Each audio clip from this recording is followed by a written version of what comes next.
De 13 a 15, La Colmena. Conducción, Carolina García. Producción, Matías Capek. La Colmena.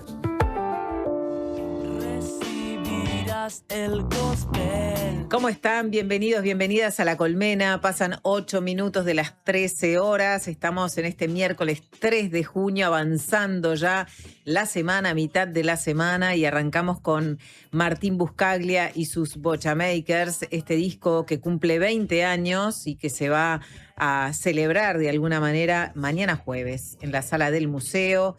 Estamos hablando del Evangelio según mi jardinero. Escuchábamos precisamente esta canción que de alguna manera nos invita a vivir el presente, ¿no? Y a respirar, a tranquilizarnos un poquito, ¿no? Y esto 20 años atrás, antes del ahora sí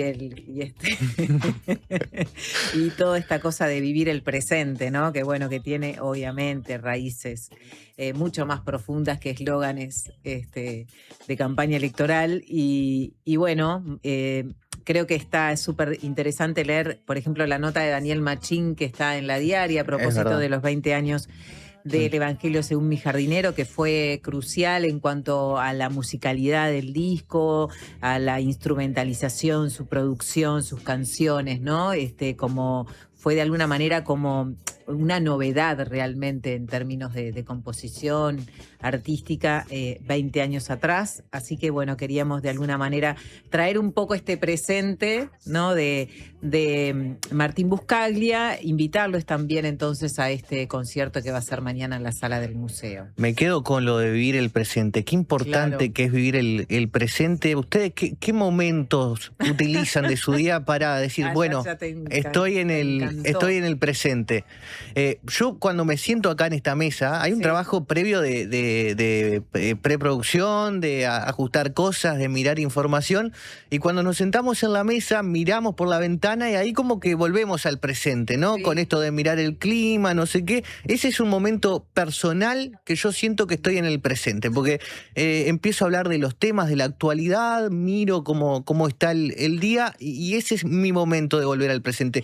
Hoy mismo te puedo decir que estoy más o menos, porque miro para allá. ¿Qué es para allá?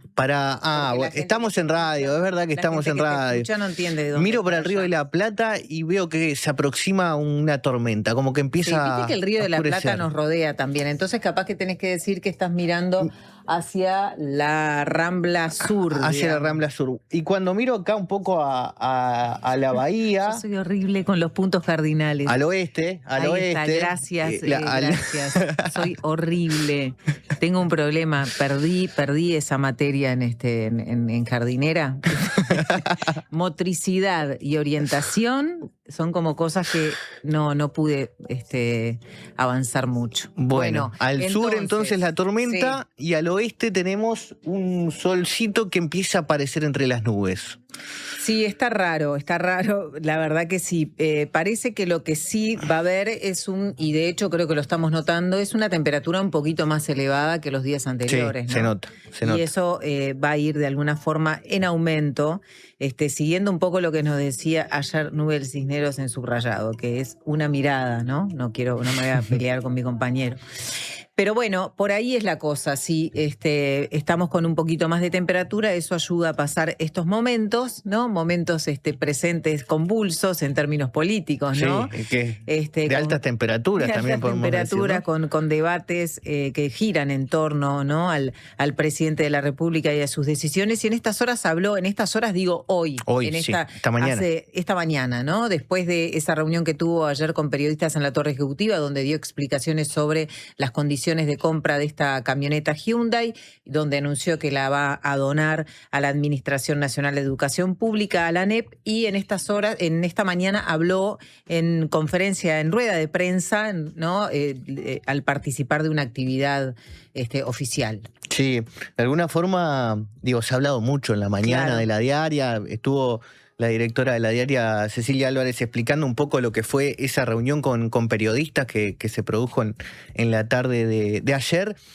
Un poco en esta última declaración, de lo que habló el presidente fue un poco de la decisión esta de donar la camioneta ANEP, contó que primero, bueno, conoció la necesidad concreta que tenía ANEP y a partir de ahí tomó la decisión de alguna forma para terminar este problema y dejar de lado esta serie de sucesos que se fueron dando en los últimos días a partir recordemos, de la declaración jurada del presidente, ¿no? A partir de allí fueron surgiendo diferentes informaciones, que fue lo que trató de alguna forma de condensar en esa reunión que se dio en la tarde de ayer, así que veremos qué otras consecuencias tiene esta decisión, porque si bien, digo, el caso de alguna forma se trata de dar por cerrado, hay algunos actores de la oposición que siguen haciendo algunos planteos sobre esta última información que surge. Exactamente, y bueno, lo que dijo en rueda de prensa el presidente es que quiso donar la camioneta Hyundai a la ANEP. Aventamos cualquier tipo de especulación posterior, dijo en rueda de prensa, señaló que resolvió que el vehículo fuera ANEP por la necesidad que tienen, me enteré de una necesidad concreta y por otro lado creo que aventamos cualquier tipo de especulación posterior. Y después agregó que se crió toda la vida con un solo auto, teníamos eso en mi casa y lo resolvíamos.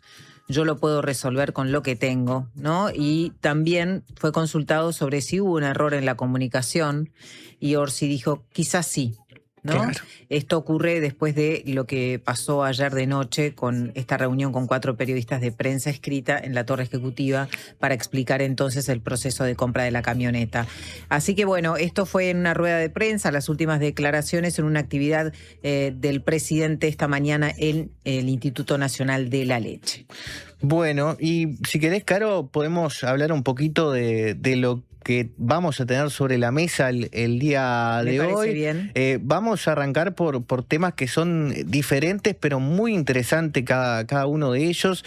El primero es la visita que vamos a tener acá en minutos nada más de Ernesto Brugnoli, que es doctor en biología, docente e investigador de la Universidad de la República, que de alguna forma ocupó un lugar relevante porque entre 2019 y 2023 fue representante por Uruguay en el diagnóstico global sobre especies exóticas invasoras. Y un poco es de eso de los que nos va a hablar un poco el día de hoy. Hemos vivido en los últimos meses principalmente, creo que cotidianamente, todo este proceso que se viene dando con el picudo rojo. Claro. Y un poco con ese disparador es que nos surge esta incógnita de, bueno, ¿qué pasa con las especies exóticas invasoras en nuestro país? Exactamente, ustedes saben que varios departamentos han sido afectados por el picudo rojo, que es precisamente una serie exótica invasora, y la Intendencia de Colonia hace muy poquito, por ejemplo, informó que logró resultados superiores al 90% de efectividad en el tratamiento contra la plaga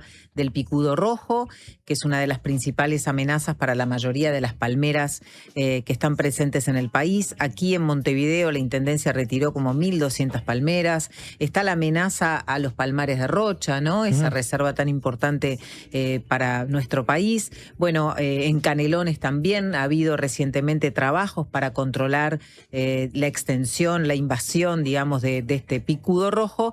Pero bueno, es uno de los enemigos naturales que de alguna manera están en nuestros ecosistemas y que amenazan entonces la biodiversidad. Vamos a estar conversando sobre este tema en algunos minutos entonces con Ernesto Brugnoli. Sí, para adelantar, hay mucho trabajo académico realizado al respecto, de la que algunos ha trabajado el propio Ernesto. Por ejemplo, en 2008 se creó un Comité Nacional de Especies Exóticas y allí se elaboró una lista para Uruguay de especies exóticas que habla, por ejemplo, de 13 especies invertebradas, 12 especies vertebradas y 17 plantas como especies exóticas. Vamos a profundizar en todo eso más adelante. Perfecto. Y después vamos a recibir la visita aquí en La Colmena del sacerdote católico Juan Andrés Verde, conocido como el Gordo Verde, que como ustedes saben trabaja desde hace varios años en los territorios, ¿no? En particular, hace algunos años fundó la Asociación Civil Cirineos, esta Fundación Cirineos que trabaja directamente para atender la vivienda, la educación. Están presentes en muchos barrios de Montevideo, Canelones, San José, Cerro Largo. Estamos hablando de una persona que es referencia para muchos en el territorio, ¿no? Más allá, digamos, de su condición de sacerdote, es una persona que conoce la pobreza de forma directa, vive, de hecho, en un asentamiento. Hay 2 proyectos, por un lado, la Fundación Cirineos, que trabaja mayormente en políticas sociales vinculadas a la vivienda, y también otro proyecto dentro de la fundación que se llama Rancho Cero, que lo que trabaja es en erradicar la máxima precariedad habitacional. Vamos a hablar de esto, pero vamos a hablar también de otros temas que en estas horas, en estos días han estado sobre la mesa, que tiene que ver con el vínculo de Uruguay con la Iglesia, el vínculo del Estado con la Iglesia. Ustedes saben que Uruguay ha sido históricamente laico y una separación bastante tajante entre el Estado y la Iglesia, pero en estos días, por declaraciones del presidente de la República, por encuentros que se realizaron entre comunidades religiosas que trabajan con la adicción, ¿no? Estamos hablando del encuentro que ocurrió entre la Junta Nacional de Drogas, otras instituciones en la que también participó el presidente de la República. Hubo de alguna manera algunos cuestionamientos sobre esta articulación, ¿no? O de alguna forma una capaz que revalorización sobre la articulación que tienen las comunidades religiosas con los territorios, con el trabajo social. Y aquí en La Diaria, de hecho, Nicolás Iglesias, que es un académico que trabaja justamente en el vínculo entre política y religión, habló de alguna manera de una necesaria transformación, ¿no? Entre lo que es la relación entre el Estado y la Iglesia. Vamos a hablar de estos aspectos seguramente también con el Gordo Verde, a quien le vamos a preguntar cuál es su opinión, ¿no? sobre este tema. El presidente Orsi de alguna manera habló de que nos habíamos como pasado de rosca en cuanto a la laicidad. Nos fuimos de mambo, dijo en una entrevista que realizó un medio argentino. Sí. Y fue ese tema entonces que también generó, digamos, estos análisis acerca de cuál puede ser una reactualización, si hay una reactualización posible entre el vínculo entre el Estado y la Iglesia. Sí, ahí lo que surge es como la idea de revisar el concepto de laicidad e ir hacia una laicidad positiva que, en vez de separar la Iglesia de la religión, como que integra todas las religiones. Es un poco lo que se ha transmitido. Como decías, además, un momento muy especial, más allá de estos planteos del presidente de la República y este trabajo que está haciendo la Junta Nacional de Drogas, un momento especial porque se anunció finalmente la llegada del Papa León XIV a nuestro país. Esto fue confirmado hace un par de días por el canciller de la República, Mario Lubelkin.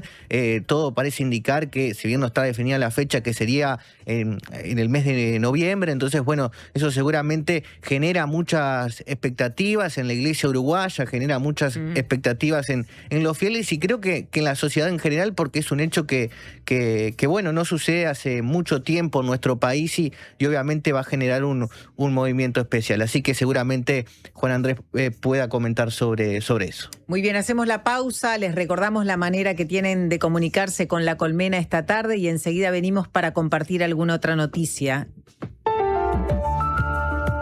Redes y vías de contacto. Comunicate al 099-891-888. Mail radio@ladiaria.com.uy. Hola chicos, soy Flor de Ciudad Vieja, los escucho siempre, la radio está buenísima. Quiero mandarle un mensajito a mi vecina Carla del tercero B, Carlucci, crack, ídola, avísame cuando vendas el alto, dale, saludo, banda.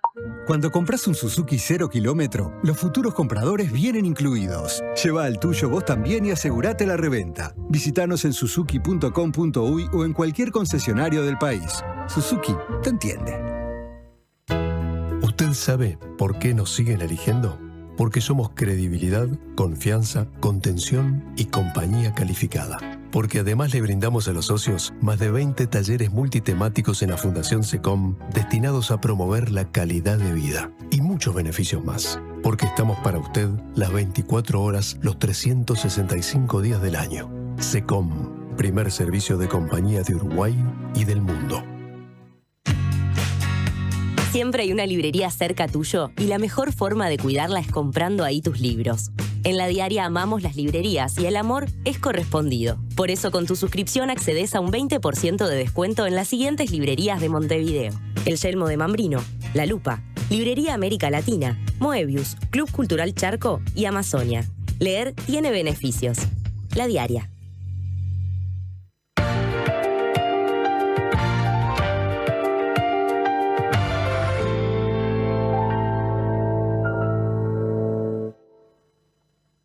Este 2026 hay mucho en juego y por eso TCC se la juega con todo. Tenés 3 nuevas señales con los 104 partidos del Mundial, Libertadores, Sudamericana, FIBA, Ligas Europeas y más. Jugá con TCC desde 1.065 pesos por mes. Además, disfruta el pack América y el Mundo con señales argentinas. Informate ahora llamando al 2410-1616 o en tcc.com.uy. TCC, todo el deporte a un precio increíble. Natal está de aniversario y lo festeja a lo grande. Aprovecha la promo 3x2 en productos seleccionados. Sí, escuchaste bien. Llevas 3 y pagas 2. Porque en Natal nosotros festejamos y el regalo es para vos. Natal, hace 22 años, salís ganando. Ver bases y condiciones en natal.com.uy. Promoción válida desde el 1 hasta el 22 de junio de 2026. Presenta Médica Uruguaya, sponsor oficial de la selección y la salud uruguaya. Linda, llegué bien, vos, bueno, besito.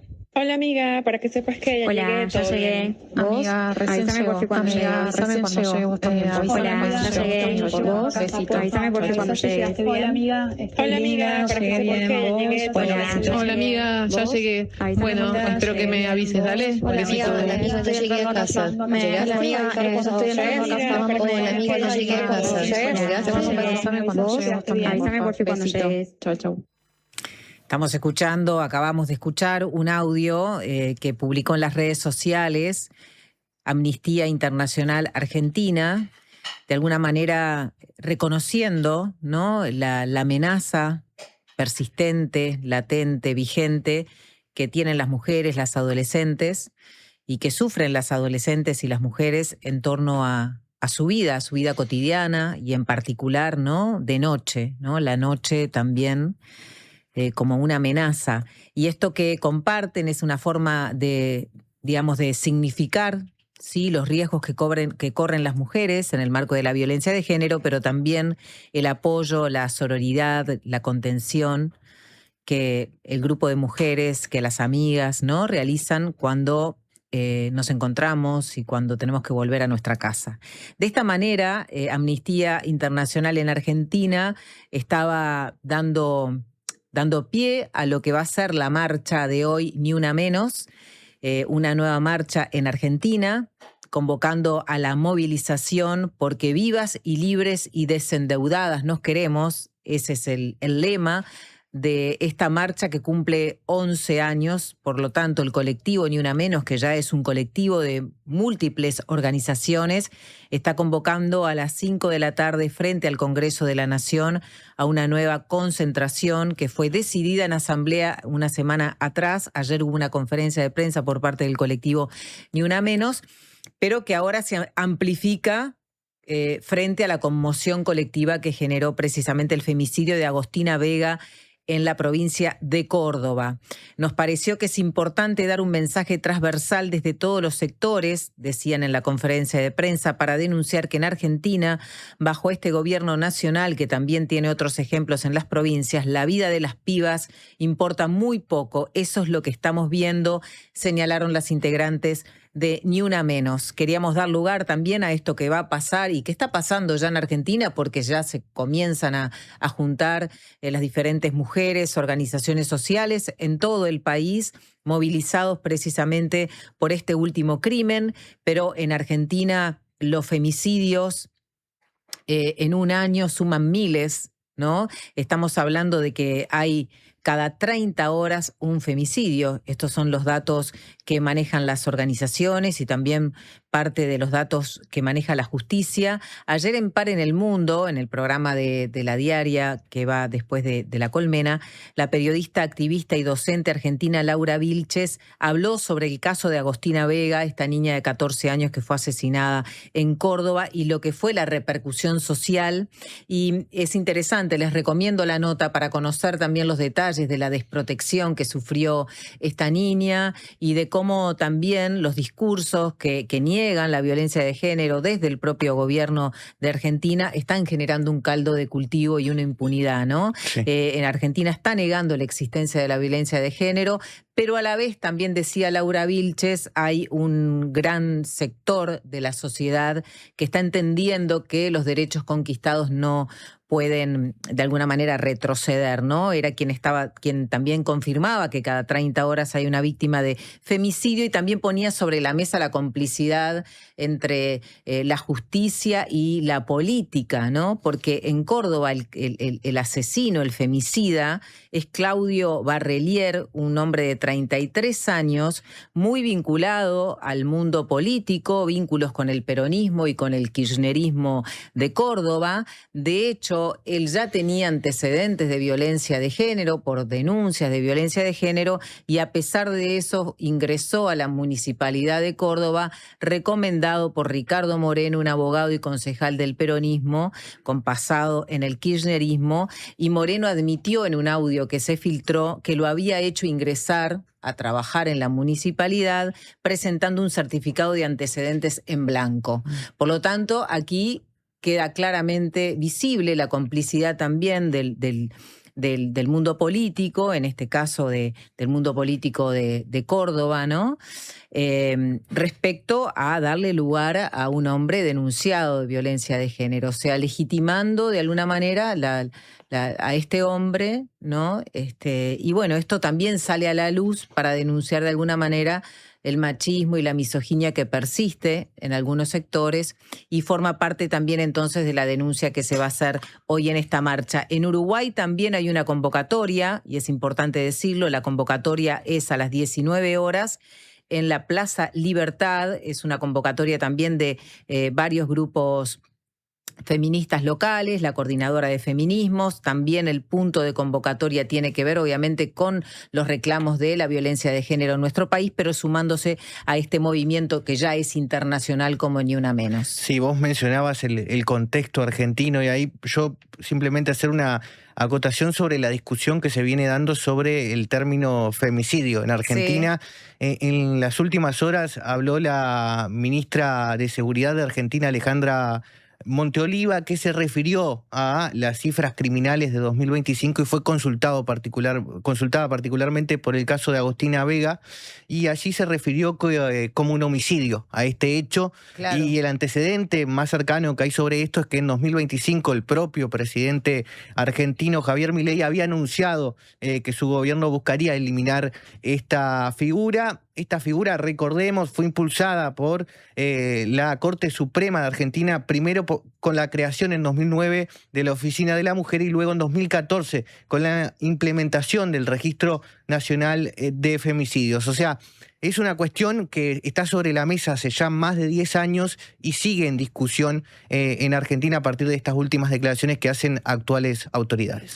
Exactamente, recordemos entonces que nos llega también por otras vías que hoy a las 19 horas en la Plaza Libertad, entonces este 3 de junio, también la convocatoria tiene que ver con el movimiento que ya es internacional, como decíamos, Ni Una Menos.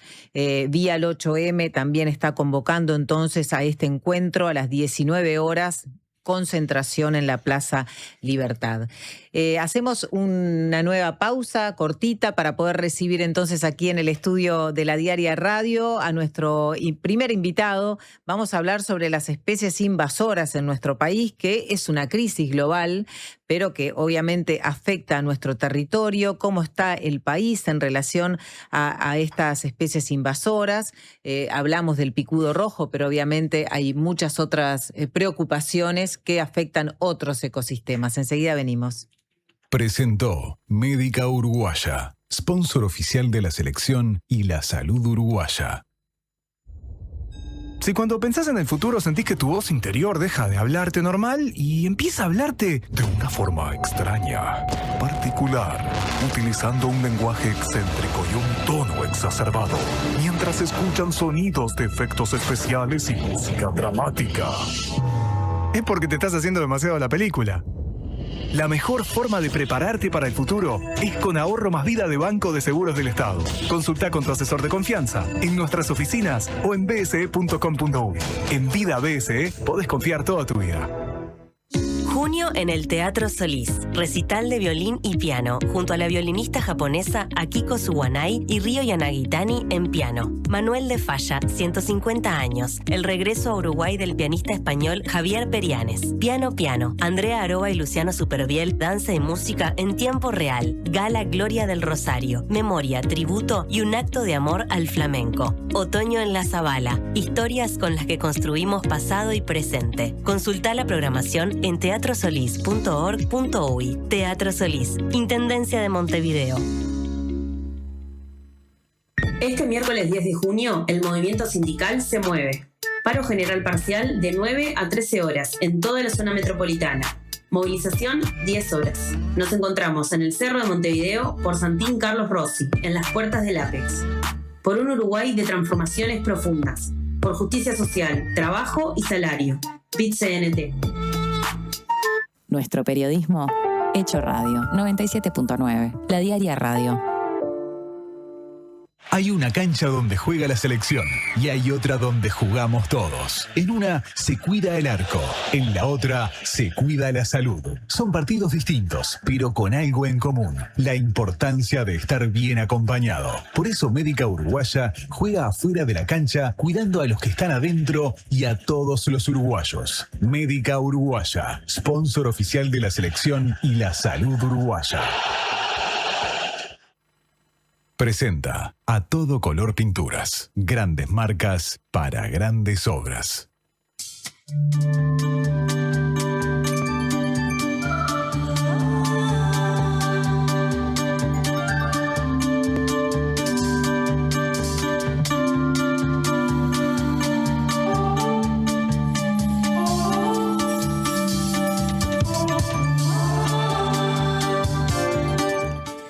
Pasan 34 minutos de las 13 horas, ya estuvimos adelantando parte del contenido que se viene ahora, ¿no? Vamos a hablar de las especies exóticas invasoras, un poco tomando esta preocupación reciente y que es una preocupación además que sigue vigente, que tiene que ver con el picudo rojo, ¿no?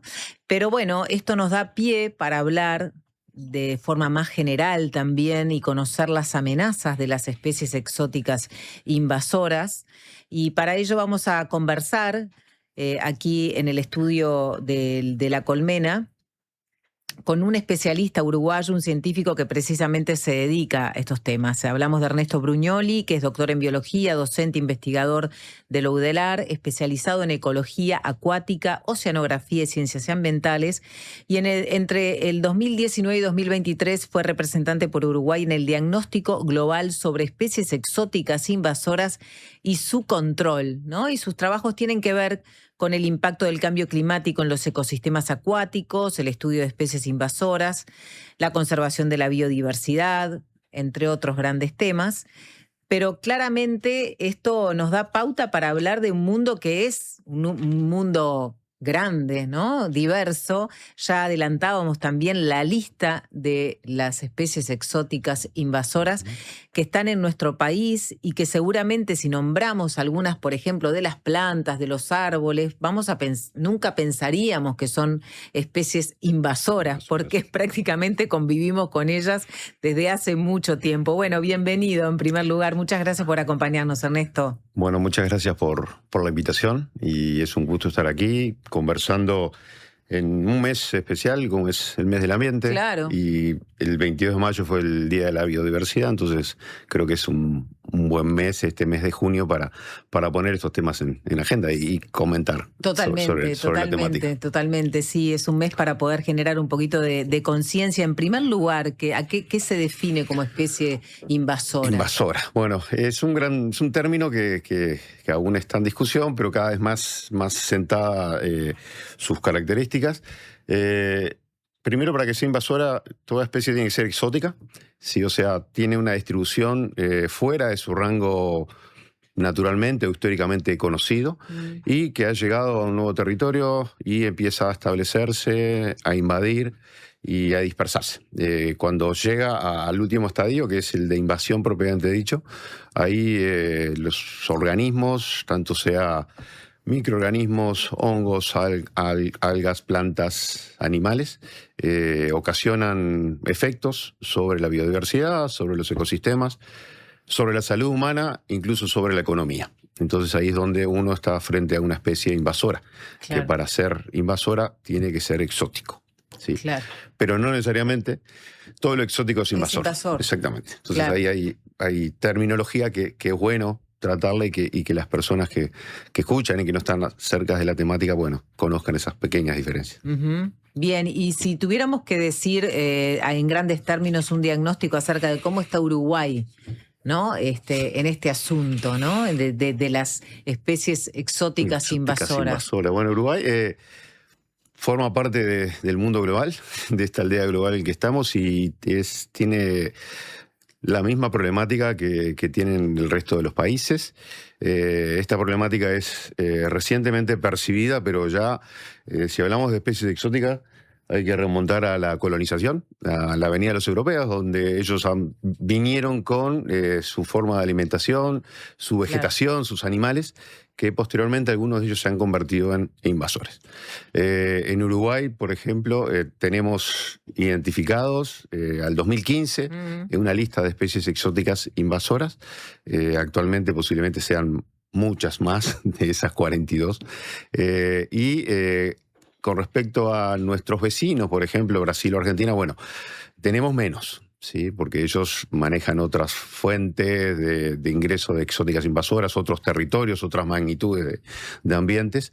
Pero Uruguay, bueno, sí, tiene problemas con las especies exóticas invasoras. Estamos hablando, por ejemplo, ¿no? Para que la audiencia digamos, tome contacto con algunos nombres, ¿no? Uh-huh. Cuando hablamos de plantas invasoras, por ejemplo, se habla de ligustro, corona de Cristo. Estoy mencionando las que de alguna manera podemos conocer, ¿no? Acacia, fresno americano, pino. Hay dos especies de pino que son exóticos invasores. Sí. La ligustrina, madreselva, zarzamora. Todas esas, exactamente. Entonces, digamos, de alguna forma, cuando han estado... El lirio acuático, era Grostris plana. Claro, porque después, ahí está, hay algunas que son acuáticas. Sí, o sea, los pinos están en discusión y es una cuestión más bien técnica, porque algunos pinos se utilizan, son exóticos, la forestación, y algunos pueden llegar a convertirse en invasores. Y en el caso particular de Uruguay no ingresaron a la lista por cuestiones de definiciones y discusiones técnicas. Pero en otros países sí se está observando comportamiento invasor de algunas de esas especies que se pueden tener uso forestal. Claro, y en el caso estrictamente de estas plantas que mencioné, ¿no? ¿Cuáles son los riesgos de que de alguna manera pasen a una categoría invasora? Algunos de ellos, los que mencionaste, son invasores. El ligustro, por ejemplo, es un caso particular que invade los bosques nativos nuestros, los bosques riparios, ¿sí? Al costado de los ríos, genera que las plantas que tienen menor desarrollo, bueno, pueden llegar a morirse por falta de luz, prácticamente. Después, la otra es una que se utiliza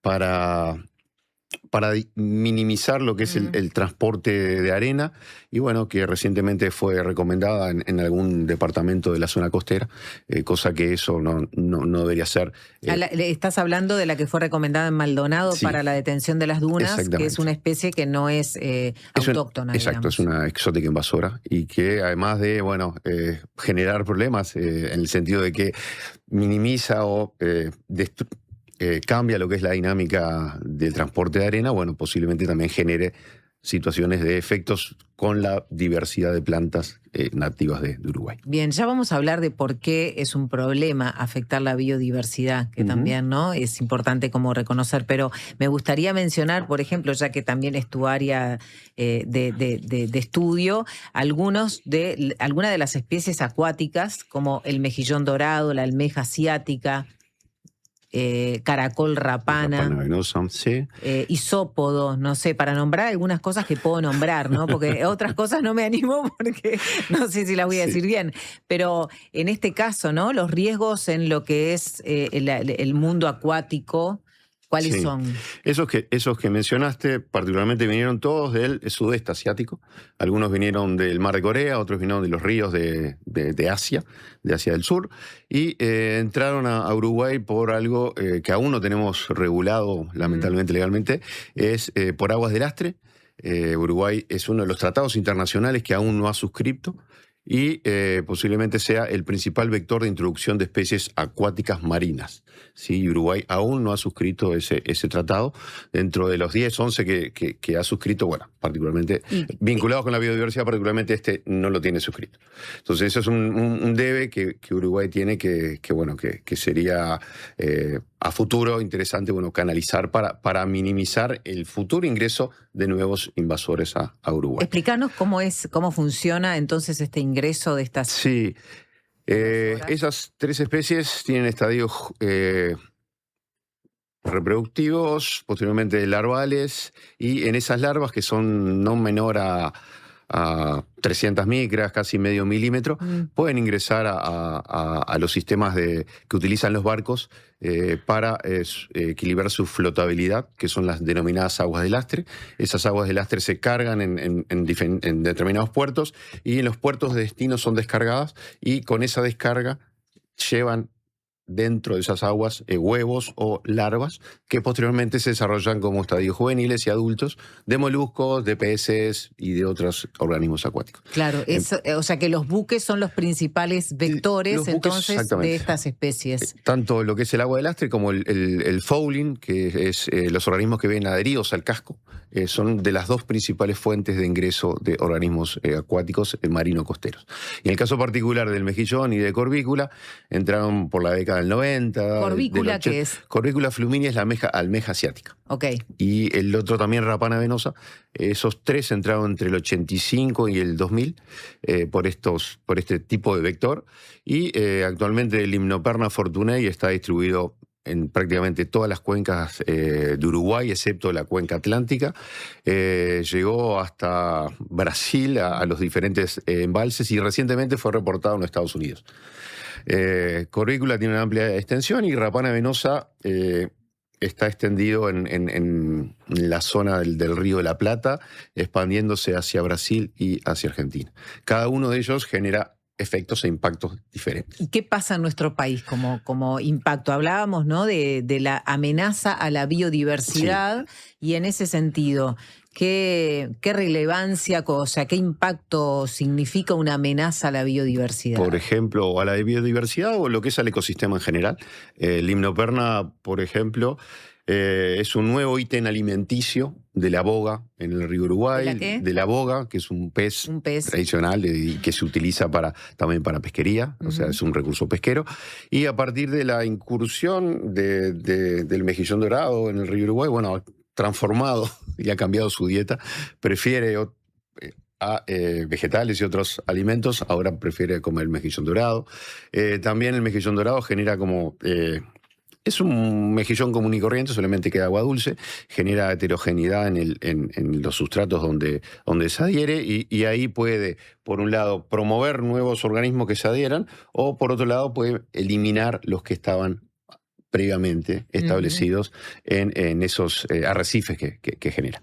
Claro. Y además, particularmente el mejillón dorado y corvícula, lo que hacen es obturar las cañerías, las tuberías de refrigeración, de conducción de agua, y ahí es donde se vieron afectados prácticamente todas las industrias nacionales de Uruguay que utilizan el recurso hídrico en sistemas que estén invadidos por el mejillón dorado.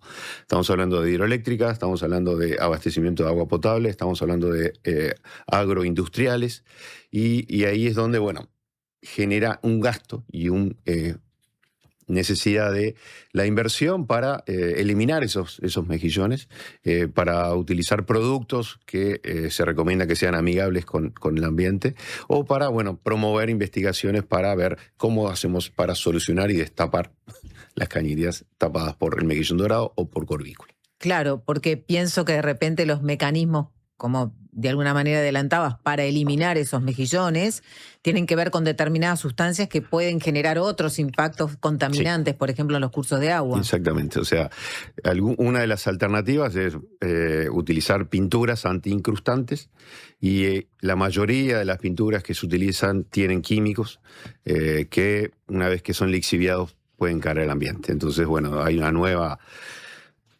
tendencia a utilizar otro tipo de pinturas, posiblemente con pinturas más bien de tipo sintéticas o sintetizadas a partir de productos naturales.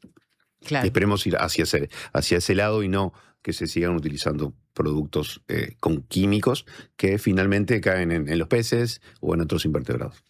Cuesta dimensionar, ¿no?, el impacto ambiental, el impacto económico, ¿no?, del asunto de las exóticas invasoras, ¿no? O sea, tal vez lo del picudo rojo fue como un elemento muy visible porque obviamente se nos están muriendo las palmeras. Sí. Pero después, ¿no?, mirando el mundo acuático es como más difícil poder identificar si uno obviamente no tiene información y conocimiento al respecto. Y ese capaz que también es como el lío en cuanto a poder generar instrumentos preventivos fuertes, ¿no? Porque me imagino que este tratado que vos decís que no se está cumpliendo en nuestro país, tiene que ver también con esta dificultad de visibilizar el problema y de generar como una masa crítica, ¿no? Sí, realmente el problema de las invasoras es eso, o sea, no hay prevención, sino que se apaga el incendio y en lugar de prevenir el ingreso, y una vez que la especie ingresa, la reacción se da cuando empieza a generar efectos. Sucedió con el mejillón dorado, sucedió con el picudo rojo, sucede con esta problemática. O sea, recién cuando se taparon las tuberías de determinada empresa, bueno, ¿qué solución le podemos dar?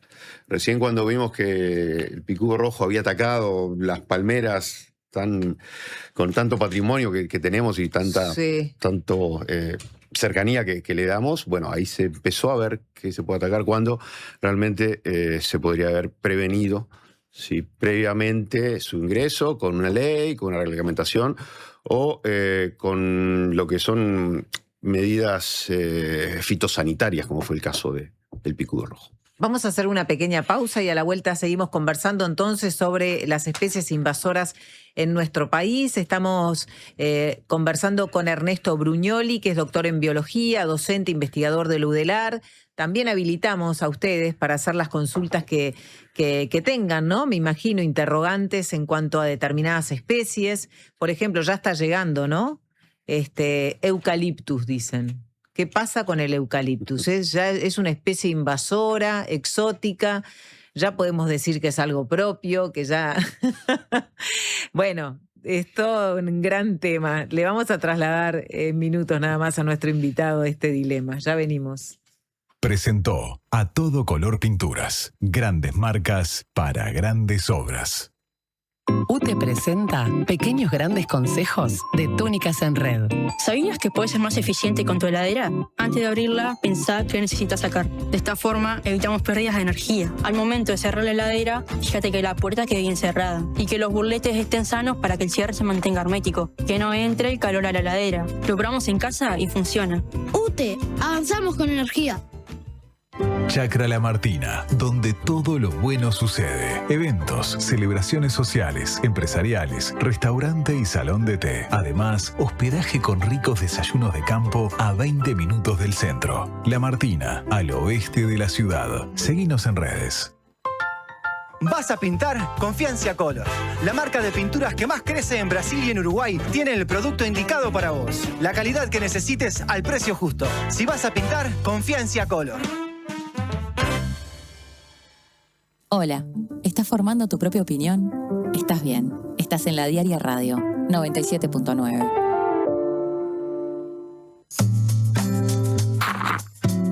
Ahora sí, Canaria Suave es la yerba para cuando tenés esas ganas de tomar un buen mate después de todo el día de buenos mates. Ahora sí, prueba Canaria Suave, porque Canarias es la yerba de mi país. Enviar y recibir dinero alrededor del mundo es un sí. Gales te da la posibilidad de hacerlo en sus locales a través de Western Union. Rapidez, cercanía y la tranquilidad de enviar y recibir por Western Union. Otro beneficio Gales para vos. Conoce más en gales.com.uy o llamando al 0800 2026. Gales 50 años. El cambio te favorece. En Alcance Servicio de Compañía cumplimos 30 años cuidándote. Sumate vos también a la tranquilidad de contar con Alcance. Afilíate ahora con 3 meses gratis y 12 meses con un 50% de descuento llamando al 0800 2902. Alcance 30 años. Amamos cuidarte.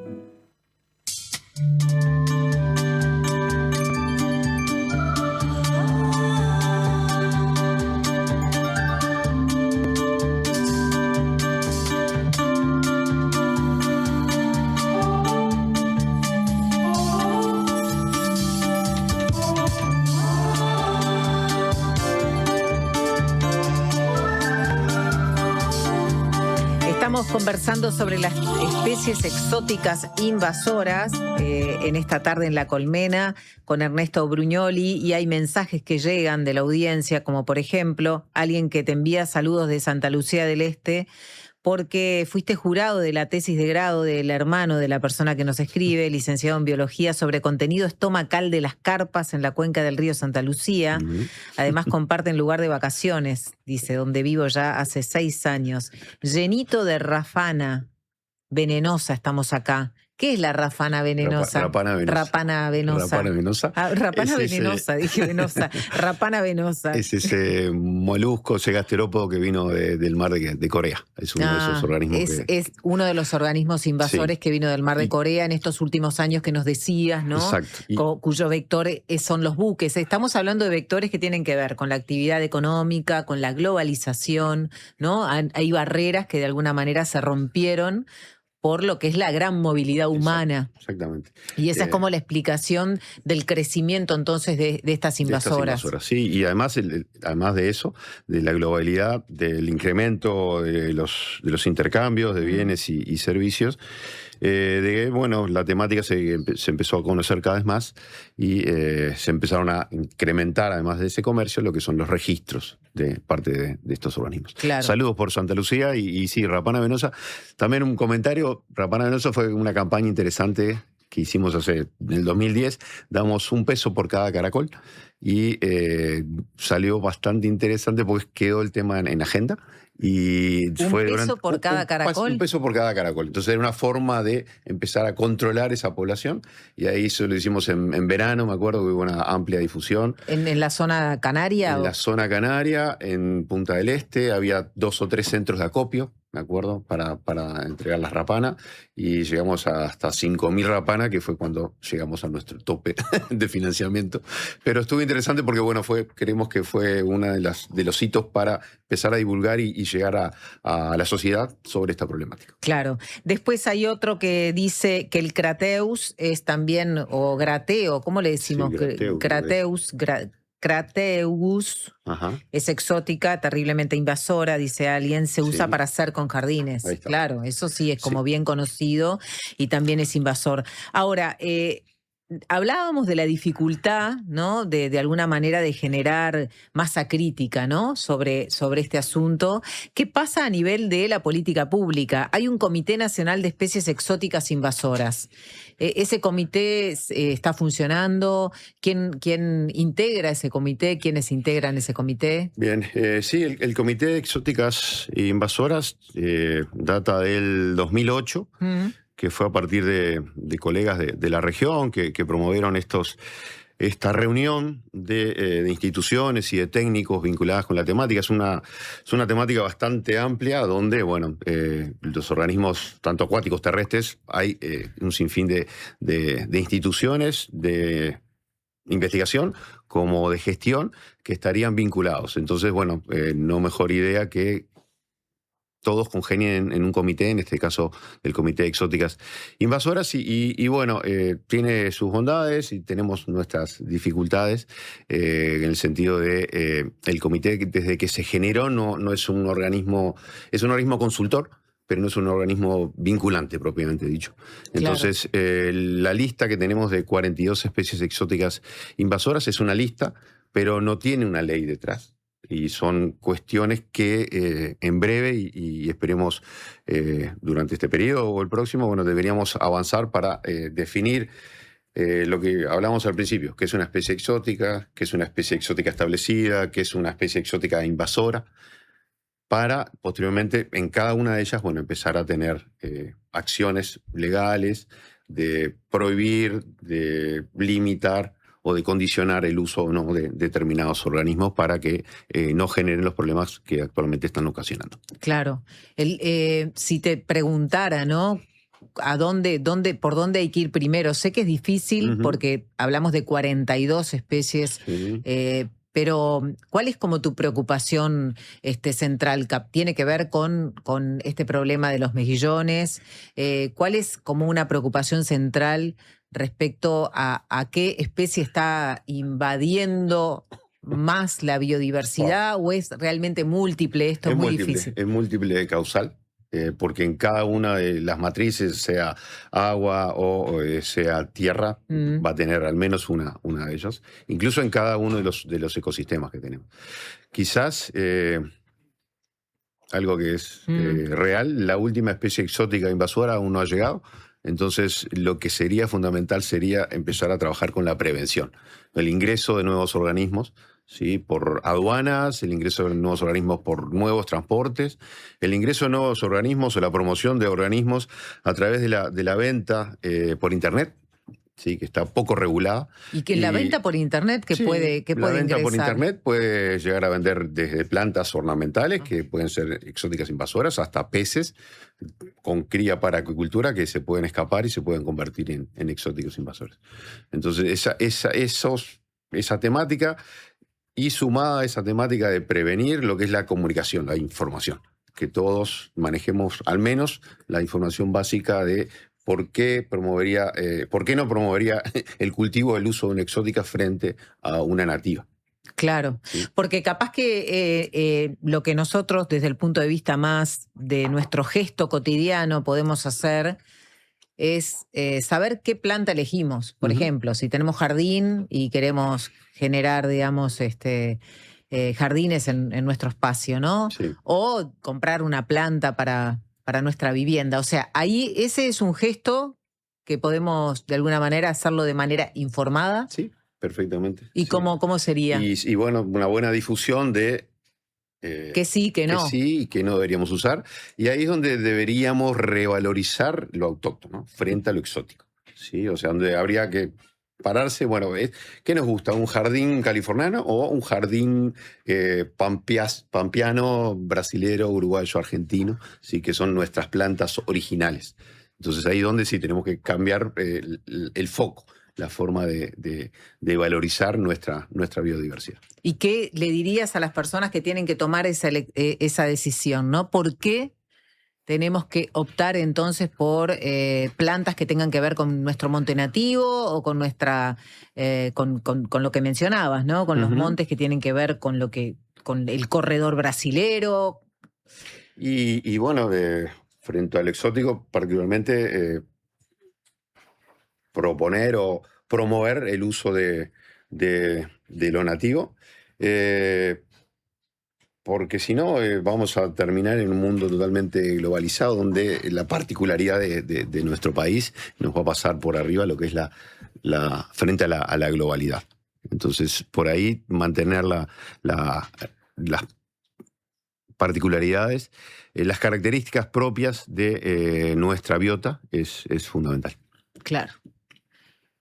¿Hay alguna acción concreta que esperen en estas horas para poder avanzar en una política pública que retome de alguna manera estos intereses entre la academia y, digamos, el gobierno actual? No sé si acciones, pero el comité tuvo sus idas y venidas, sus bemoles. Considero que reunió o que reúne un grupo técnico de especialistas en la temática, y ese comité se fue disgregando, capaz que se fue desgastando con el tiempo, porque no vimos en acciones propiamente dichas las sugerencias que venían desde estudios o desde la academia en política propiamente dicha, de parte de los diferentes gobiernos, sí, que actuaron desde el 2008 a la fecha. Y creo que la reunión nuevamente del comité, con quizás su reformulación y su anclaje en el Ministerio de Ambiente, es el que coordina, podría ser una interesante señal, bueno, para retomar y mejorar el camino que tiene este organismo, y darle algo más de institucionalidad al mismo. Claro. Capaz que una experiencia muy reciente, ¿no? Porque de alguna manera nosotros desde la producción habíamos quedado como pensando en este GACH del picudo rojo, ¿no? Sí. Que fue, digamos, un grupo asesor que de alguna manera intentó generar políticas para poder frenar el avance del picudo rojo, una plaga que amenaza las palmeras en nuestro país. ¿Qué sabés en torno a la gestión que se desarrolló en ese espacio, a las diferentes miradas también para atacar el picudo rojo? Porque vemos que Colonia de repente tiene algunas prácticas, Maldonado, Rocha otras. ¿Hay alguna idea concreta acerca de cómo atacar el picudo rojo? Sé que no es tu especialidad, pero también puede marcarnos la pauta acerca de cómo se trabaja en Uruguay en torno a un caso de estas características. Yo creo que no es mi especialidad, y viéndolo con alguna otra especie con la que he trabajado, creo que es fundamental la coordinación interinstitucional. Ahí los ECOED mostraron una nueva forma de coordinación. Lo que es el Sistema Nacional de Emergencia también colaboró al respecto. Y salir un poco de este es mi chakra. Claro. Y bueno, trabajar un poco más global y coordinado. Porque frente a esto, bueno, la problemática es que vamos a perder un patrimonio como son las palmeras, principalmente las autóctonas, y si no se reactiva y se coordina, Rocha va a ser una forma del trabajo, San José de otra y Montevideo otra, y a mi entender habría que ver algo más central, más paraguas, donde actuaran en coordinación las diferentes intendencias. Y creo que ese comité en su momento era uno de los objetivos, ¿sí? Trabajar de manera conjunta. De manera conjunta, participativa y a nivel de experiencias locales, interactuando lo que es global, local, bajando experiencias de otros lados a nivel local. Bien, habrá que ver entonces qué pasa. Lo que tenemos entendido, las últimas informaciones hablan de miles de palmeras, más de 1000 palmeras en Montevideo que fueron extraídas. En Colonia se está haciendo un trabajo para intentar recuperar y mantener y controlar las palmeras que también forman parte, ¿no?, del patrimonio natural de ese departamento. En Canelones también se viene trabajando, pero como tú decías, de alguna manera como dispersas las acciones en torno a los métodos, ¿no?, que se aplican. Sí. Ernesto, muchas gracias por acompañarnos. Seguramente podemos hablar en otro momento sobre otros temas. Como bien decías, es el mes del ambiente. Te quiero hacer una última pregunta sin comprometerte, pero bueno, sé que el 5 de junio va a haber una nueva entrega de firmas en el Ministerio de Ambiente para frenar la prospección sísmica en nuestro país. Vos venís del palo de los estudios oceanográficos y bueno, me gustaría conocer tu posición en torno a este conflicto ambiental que ha reunido a múltiples organizaciones nacionales en torno a este problema. Sí, primero que nada, toda actividad humana va a afectar al ambiente. Sí, y bueno, hay antecedentes de que las prospecciones sísmicas en otros países han tenido algunos efectos sobre algunos organismos, sobre otros organismos no. Y frente a esto, bueno, Uruguay tiene larga data de generación de información y generación de recursos humanos con los cuales se podría desarrollar lo que es líneas de base, estudios, realmente a ver si la prospección sísmica está afectando o no determinados organismos, como pueden ser los peces, las larvas, zooplancton o las ballenas. Frente a eso es necesario seguir profundizando los estudios, realmente, sí. Y también... Pero integrás la firma integrás el grupo de científicos que ha firmado el documento, ¿no? No integro el grupo de científicos. Frente a eso, bueno, creo que la formación que tenemos, los biólogos, en este caso, marinos y marinos costeros, bueno, tienen para aportar ese conocimiento basado en ciencia y a partir de ese conocimiento basado en ciencia, tomar las decisiones necesarias. Y otro tema que también es jugado en mi parte, pero bueno, sería interesante también en este caso de la prospección, bien, la parte ambiental, por supuesto, que hay que controlarla y cuidarla, pero poner agenda y dar la discusión de si hay petróleo en Uruguay, cómo se va a hacer la explotación del mismo, qué modelo vamos a seguir, si hacia dónde vamos a ir, si va a ser un modelo Angola, si va a ser un modelo Noruega, si cómo vas a repartir las diferentes regalías que pueden dejar una explotación petrolera una vez que esto ocurra. La última, porque llegó la consulta de un oyente. En Punta Negra ocurrió una invasión de rana toro por un emprendimiento fallido que las liberó o se salieron por descuido. Es Mónica la que hace esta pregunta. ¿Sabés cómo evolucionó esto? En Punta Negra el tema? Tenía registro de San Carlos. En Punta Negra no. En San Carlos, un foco. En Aceguá otro y hace poco... en Santa Lucía, en la subhumedal de Santa Lucía. ¿Qué hace esta rana toro? Esta rana toro, bueno, es una de las invasoras que Uruguay podría tener la capacidad de erradicarla. Modifica ambientes acuáticos, es un voraz predador de otras larvas de ranas autóctonas y, bueno, puede llegar a dispersarse gravemente por todo el país. Claro, bien. Mónica, gracias también por sumar tu pregunta. Ernesto, gracias por estos minutos en La Colmena. Muchas gracias a ustedes. Hacemos la pausa, enseguida venimos. La Colmena, puesta al aire, Alejandro Correa y Joaquín González. Asistencia de producción, Francisco Muso.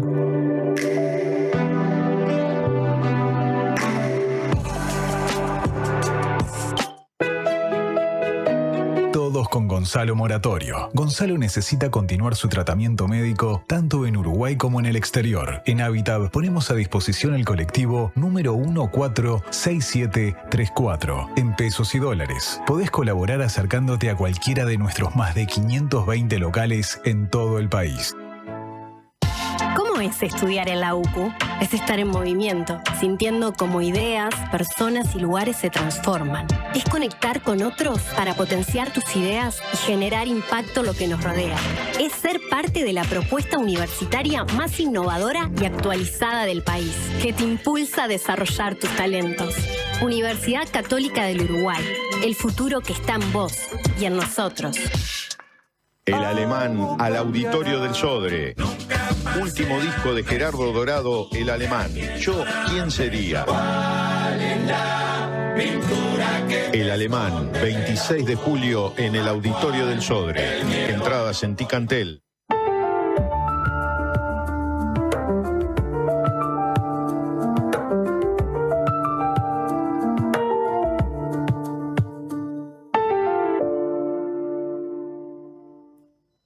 La primera red móvil del país evolucione contigo es una buena señal para vos, porque podés hacer que pasen cosas buenas, podés abrir nuevos caminos, comenzar grandes historias y llenar tu futuro de oportunidades. Juntos hacemos una red que une a todo el Uruguay, porque un país conectado empieza con vos.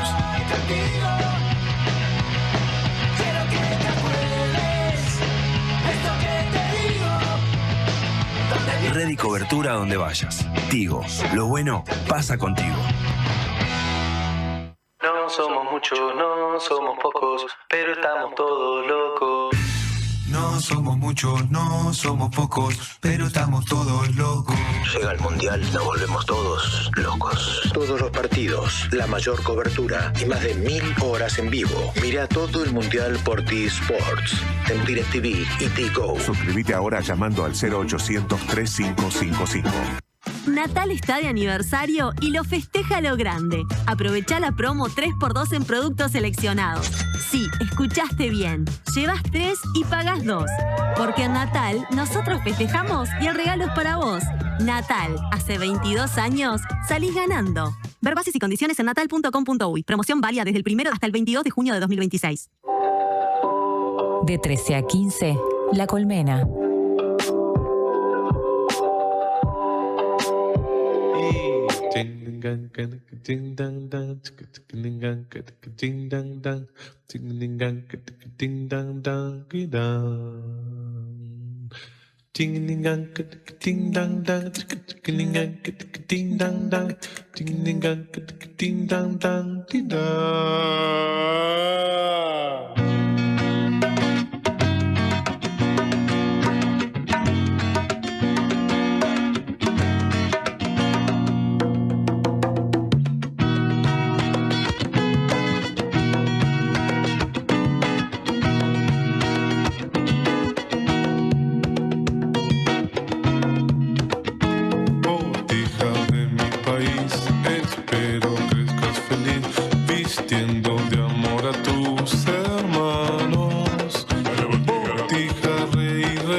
Mañana será un lindo pasado.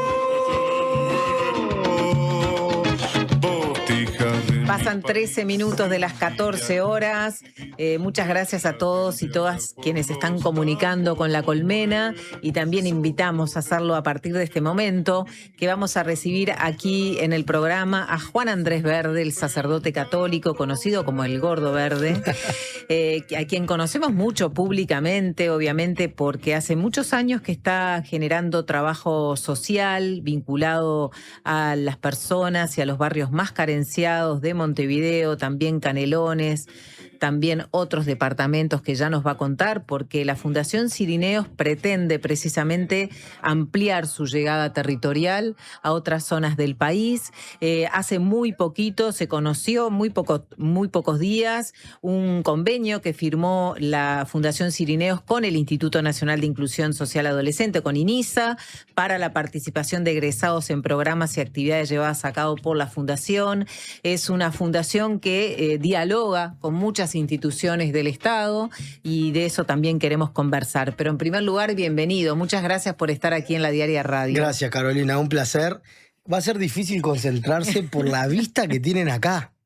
Impresionante, sí. Una vista al puerto realmente preciosa, y yo que me disperso fácil, es complicado. Claro, no te preocupes, que yo también, así que podemos ir para cualquier lado en esta conversación. Pero bueno, en primer lugar, quería que nos contaras en qué está hoy la Fundación Cirineos, que se fundó en el 2017, ¿no? ¿La integras desde ese momento? ¿Fue parte de algo creado por vos? ¿Te integraste? ¿Quiénes estaban en este interés? Bueno, Cirineos surge con un grupito de gurises, o sea, que íbamos a recorrer los barrios. Yo en ese momento estaba en la parroquia Estela Maris de Carrasco, y viviendo allí, trabajando allí, empezamos a misionar, es decir, a salir de noche con una chocolatada, un plato de comida, una torta de jamón y queso, y ahí llegamos al barrio Felipe Cardoso, basurero municipal, a Ramblas de Costanera, que del lado de Canelones, para la gente vendría a ser el otro lado de la Costa Hilara, y Santa Eugenia era otro recorrido, porque recorríamos varias calles de Montevideo, llevando la palabra, la chocolatada, el diálogo, la fe. Y ahí nació todo. Una vuelta llegamos al barrio, invitados por las mujeres de Plato Caliente, que hacía años que venían trabajando allí. Y recuerdo que en esa invitación llegamos y, claro, un lugar totalmente oscuro, Servando Gómez al fondo. Sí. Eran 3 kilómetros para el fondo, y ¿dónde vamos? Y ahí donde terminaba la calle, me acuerdo que prendíamos los focos de los autos y las camionetas, y empezaban a llegar niños y gente. Y ahí empezó todo, de esa manera. Hoy en día, ya hace 4 años que estoy viviendo en el barrio. Claro, en San Eugenia. En Santa Eugenia. Santa Eugenia. De ahí, luego de haber culminado, si se quiere, mi proceso en la parroquia Estela Maris, le solicité al cardenal para irme a vivir ahí, porque era un barrio de los que visitábamos, era el barrio que se le venía negra la situación de un lanzamiento judicial. O sea, ¿te mudaste en pandemia? Me mudé un poquito antes de pandemia. Antes de pandemia. Ahí va en pandemia, sí. Claro, ahí. 22, capaz que Sí. ya había pasado lo peor de Me la pandemia. mudé, yo ahora me mezclo un poco, pero la capilla se empezó a construir en pandemia y me mudé ahí terminada la pandemia. Claro. Ahí, ya en esa transición. En la salida, sí. Y para mí fue un antes y un después. Una experiencia increíble donde estoy aprendiendo, donde estoy conociendo. Y en ese interín se funda Sireneos. Ah, bien. Que es esta organización, es una asociación civil que tiene 3 patas, vamos a decir. La vivienda, la educación y la fe. Inspirado en Simón de Cirene, que es un hombre que no era un religioso, no era un seguidor de Jesús, era un outsider, vamos a decirlo así, que cuando Jesús estaba en el peor momento de su vida cargando con una cruz y lo estaban curtiendo a palo, dicen que a este hombre lo obligaron a ayudarlo a cargar la cruz. Lo cierto es que después de esa experiencia no fue la misma historia para este tal Simón de Cirene, que no pasó indiferente y no miró para el costado frente a esta injusticia.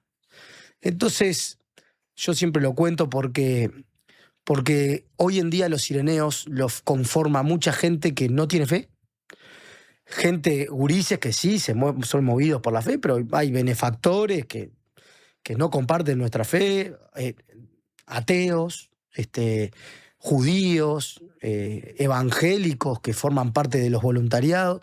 O sea, si bien está fundada, integrada por un cura y nos mueve la fe, un cura y un grupo de jóvenes, ¿no? Porque realmente si somos algo o podemos hacer algo es gracias a un equipo impresionante que hay, que es pujante, que son vocacionales, que son gurises que realmente sueñan con transformar la realidad. ¿Y cuánta gente hoy congrega la fundación, más o menos, bueno, aproximadamente? Es un número difícil de estimar, pero por decirte algo así, hoy lo que arrancó en ese barrio, en un barrio, que ahora te puedo contar un poco en qué estamos, pero lo que arrancó en ese barrio, hoy se está replicando en Canelones, Melo, San José y a partir de este fin de semana, Durazno. Estamos desembaucando en Durazno. Esto con presencia misionera activa, es decir, con gente que quiere misionar, apoyo escolar, talleres, policlínicas en torno a diferentes barrios, asentamientos en el interior. También Sireneos tiene una pata que se llama Rancho Cero, que es es el programa más fuerte que tenemos hoy de vivienda, y en ese sentido ya llegamos a más departamentos. Estamos en Rivera, en Salto, en Paysandú, en Florida, en, los que ya nombré, Melo, Canelones. ¿Estamos hablando de más de 200 familias a las que le llegó el Rancho Cero? Sí, con ranchos, más de 200 familias a las que le llegó una solución de vivienda. Eso. En el programa Rancho Cero, que arrancó a finales del año pasado, ya vamos superando las 50. O sea, dentro del programa Rancho Cero. Bien. Pero en lo que habemos, desde que arrancamos con la solución de vivienda, que es hace 3 años, ya superamos las 200 y pico de familias. La vivienda es como algo central en la política social, en el servicio que ustedes llevan adelante. ¿Por qué? Para nosotros es la base. O sea, un gurí que... Mira, hace poquito salió una nota muy interpelante de un jugador de fútbol, Araujo, si no me equivoco, Maxi Araujo, yo soy de terror con los nombres. Estaba tranquilo.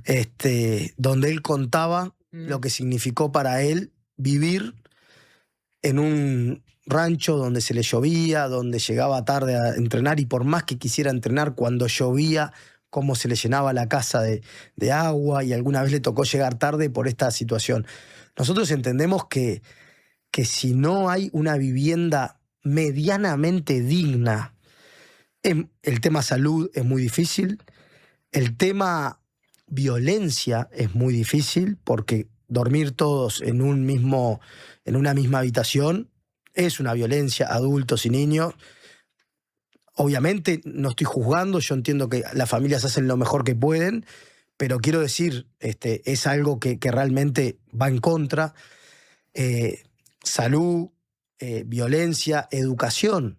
Los niños cuando llueve no pueden ir a la escuela, punto. ¿Por qué? Porque de noche se mojaron o se despertaron toda la noche y tuvieron que poner chicle en el techo por las goteras o tuvieron que cambiar la cama de lugar porque le entra agua por arriba, por abajo, por los costados. Es una realidad que hoy en Uruguay, 2026, todavía existe y que no nos podemos permitir. Yo me hablo y se me pone la piel de gallina porque te agradezco que me hayas invitado a tu programa y porque entiendo que la mejor forma de cambiar, primero es generando conciencia de que esta realidad existe. La segunda forma de cambiar es cada uno poniendo su granito de arena para ver qué puede hacer. Hace muchos años trabaja Techo con una forma de trabajo, con viviendas de madera. Esa es su manera. Y cada uno... Surgió Piso Digno, que es otra forma en la que se intenta subir el mínimo, que las familias que tienen piso de barro, al menos la humedad, la RAT, toda la situación de barro, de mugre, pueda cambiar. Y surge Sireneos, que es la tercera organización a nivel nacional que trabajamos con vivienda de esta manera. ¿Y ustedes qué ofrecen? Bien, nosotros tenemos dos vías, vamos a decir, de misión. Una que es Rancho Cero, que es nuestro anhelo, nuestro sueño, y es por lo que vamos a seguir dejando todo en la cancha. Es un hogar modular, que puede ser un contenedor, un módulo, estilo, para la gente que conoce, estilo steel framing, y otro módulo que es estilo isopanel. ¿Viste? Son los tres estilos. ¿Por qué? Porque cada realidad, por ejemplo, nos ha tocado llegar al Borro, donde el camión del contenedor no entra al final, al fondo de la casa, y ahí trabajamos en un estilo steel framing, que es una construcción que todas tienen 2 dormitorios, baño, cocina integrada, y ahí subimos, o sea un contenedor, sea un módulo o un steel framing, todas tienen eso, que es el núcleo mínimo. Y después trabajamos en apoyar a la familia para que se sigan expandiendo, pero ya partiendo de la base de esto que es mínimo. Y siempre lo hacemos trabajando con otras organizaciones, porque entendemos que la vivienda no es solamente la vivienda. Esa es la pregunta también, además de que no es solamente la vivienda y de que hay otras necesidades sociales. La pregunta es cómo llegan a esos territorios, cómo eligen a las personas que tienen que ser beneficiadas, porque estamos hablando de que en el país hay 600 asentamientos, no todos son iguales, ¿no? Y por eso las políticas también deberían ser diversas y varían. Ahora, ¿ustedes cómo eligen entonces a quién ayudar? Esa es la parte más difícil, porque los casos nos llegan constantemente. Yo voy caminando por la calle y muchas veces hay personas que están cuidando coches o que están limpiando en los semáforos. Es muy lindo recibir a veces palabras... cura, vamos a eliminar los cantes, ponele, gente que... Sí. Pero es difícil cuando vienen y te dicen, te expresan la situación, que entran dentro de lo que es el panorama de Rancho Cero para que intervenga. Pero acá lo que nosotros hacemos es, nos apoyamos en organizaciones que están trabajando en territorio. Por ejemplo, Pérez Scremini, te pongo un caso. Ya vamos poniendo 8 hogares, y ahora el que vamos a poner este viernes en Durazno, es un hogar con la Pérez Scremini. Ellos que tienen un niño o una niña que está transitando el cáncer infantil y que están viviendo en Rancho de Lata. Y nosotros decimos, perfecto, ustedes lo acompañan y nosotros erradicamos el rancho y damos la solución. Es fuerte, pero es increíble. Claro. ¿Hay recursos en el Uruguay? Sí, hay recursos de alquileres que se le puede solicitar al Estado. Hay muchos recursos, no siempre salen tan rápido y tan como tienen que salir. O, por ejemplo, Los Pinos en Casaballe, Los Rosales, Francisco en el interior, escuelas rurales, CAIFs. ¿También han llegado? Sí, en Sarandí del Sí ahora pusimos 3 hogares porque el CAIF del pueblo, que es un CAIF muy reconocido, nos convocó. Entonces, nosotros firmamos convenio con el CAIF, les decimos, ustedes se comprometen a acompañar a esta familia, porque tampoco que después terminen siendo bocas de pasta base. O sea, tiene que haber un acompañamiento. O sea, claro, ustedes ponen de alguna manera la vivienda, la estructura, pero después la contraparte debe comprometerse a hacer un acompañamiento social a ver qué está pasando en esa familia. Exactamente. Y firmamos un comodato. O sea, nosotros no regalamos los contenedores. Firmamos un comodato que siempre somos propietarios de esos contenedores o viviendas. ¿Ah?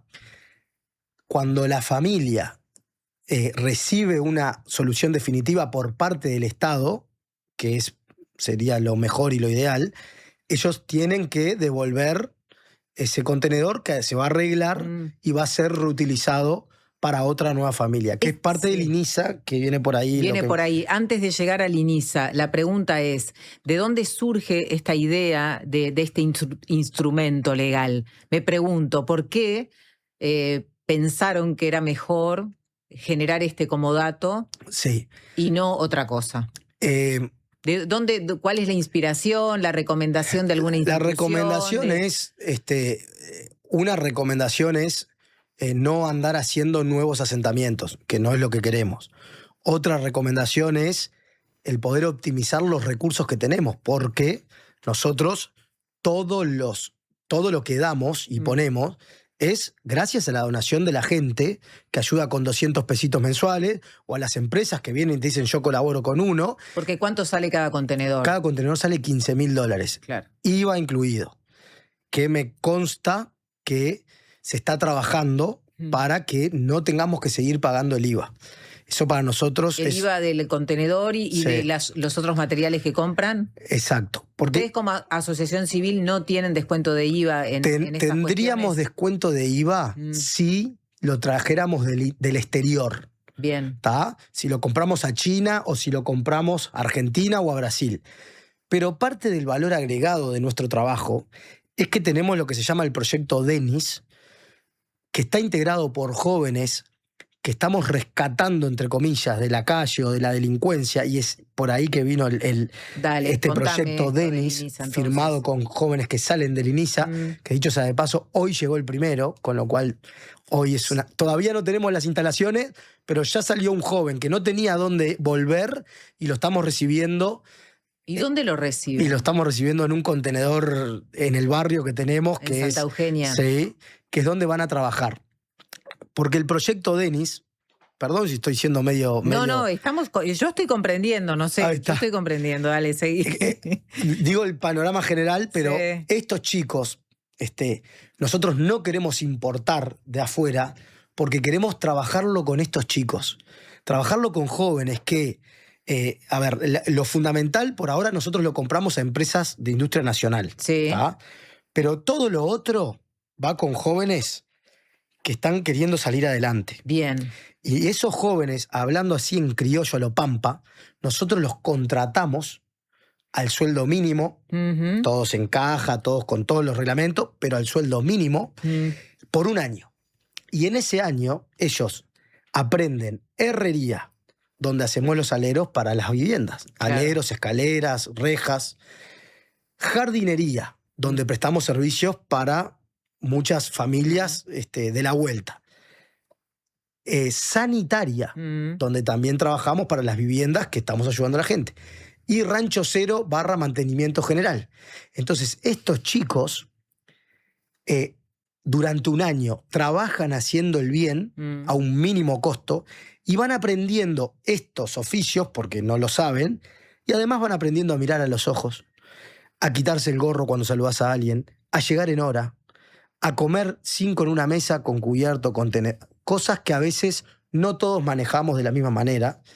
Y luego de un año, habiendo llegado al puntaje, vamos a decir, con sus educadores, los recomendamos a empresas que en general son de construcción, que ya los reciben con un sueldo que triplica Claro. lo que ellos cobran. ¿Ese acuerdo con las empresas constructoras también está? Esos son acuerdos de realizado? palabra. Son acuerdos Esos de son palabra. acuerdos de palabra. Siempre, gracias a Dios, están necesitando y nosotros le decimos fulanito de tal llegó a un puntaje del 90%, fulanito de tal un 70%, y saben que no están recibiendo gente idónea técnicamente, pero sí con ganas de aprender, sí gente que pueden confiar y que estuvo en un proceso de rehabilitación. Hay muchos chicos que, por ejemplo, los mandamos a rehabilitarse de las drogas, porque es un gran estigma que hay en nuestra sociedad, tanto en la gente que está en situación de calle, tanto en la gente que esté privada de su libertad, como en la gente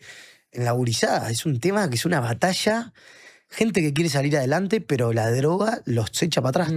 Vamos a hacer una pausa y a la vuelta vamos a hablar también de algunas cuestiones que nosotros adelantábamos hoy en la entrevista, que generaron algún debate, que tienen que ver, por ejemplo, con declaraciones del presidente de la República en torno a la laicidad en nuestro país, la articulación y el trabajo de las comunidades religiosas con respecto a las adicciones.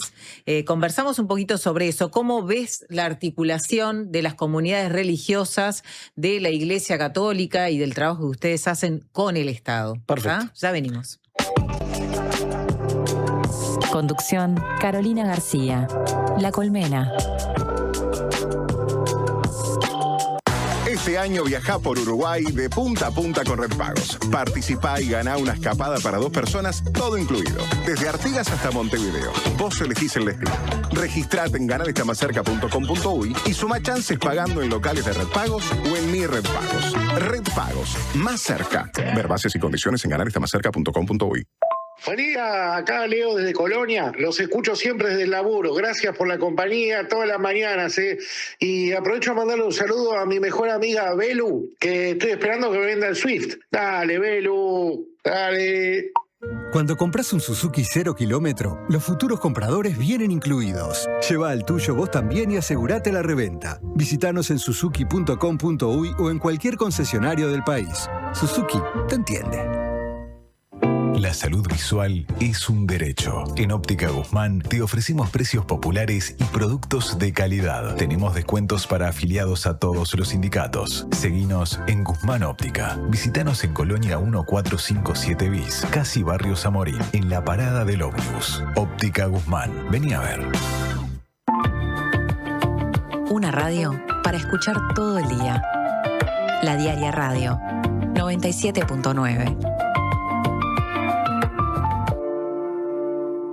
Campaña de bien público en el marco del artículo 50 de la Ley 20.383. El 5 de junio se conmemora el Día Mundial del Ambiente y en este mes Uruguay reafirma el compromiso con su cuidado y el desarrollo sostenible.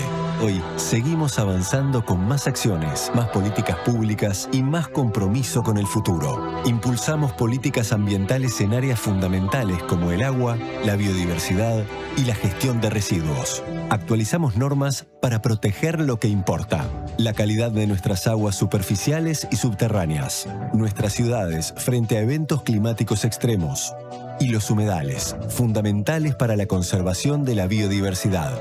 También avanzamos hacia un nuevo modelo de gestión de residuos basado en la clasificación en origen, el reciclaje y la valorización.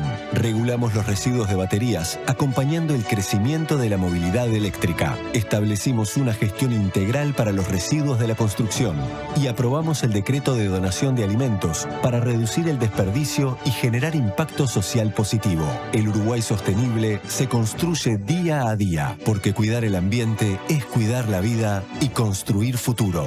Uruguay Sostenible, Ministerio de Ambiente, Presidencia de la República. En Habitat resolvé todas tus gestiones. En nuestros más de 520 locales de todo el país. Y también desde nuestras aplicaciones. Más información en habitat.com.uy. La Colmena. Producción Matías Capek.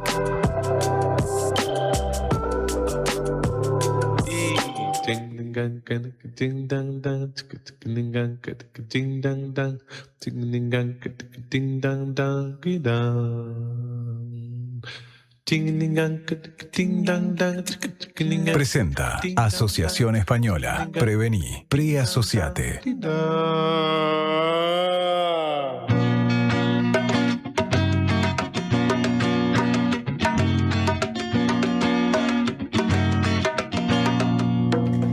Pasan 36 minutos de las 14 horas. Estamos conversando con Juan Andrés, ¿no? ¿Alguien te dice Juan Andrés Verde? Sí, mi madre cuando se enoja.